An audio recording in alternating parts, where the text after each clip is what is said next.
Welcome to Samba Samba. Enjoy the video. You start by powering down and unplugging the cash counter to prevent shocks and data errors.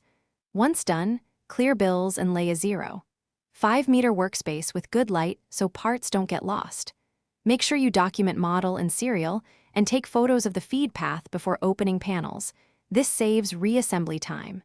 Use a soft brush and lint-free cloth at the outset to remove loose dust. Follow manufacturer fastener order when removing screws to avoid stressing clips. Next, focus on the transport path.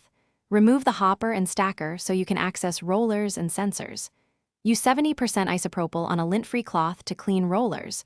Rotate them to reach full circumference and remove sticky residue. Once clear, use short compressed air bursts to dislodge dust from sensors without touching optics.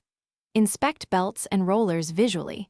If wear exceeds roughly 20% or you see cracking, replace them. Re-lubricate moving metal pivots with a tiny amount of machine oil, but keep oil away from rollers and when reassembling, follow your photos and tighten screws snugly. Over-tightening can warp housings and cause misfeeds. Once closed, plug in and run the machine's diagnostic or calibration routine, then feed a 100-note test batch to verify speed and count accuracy.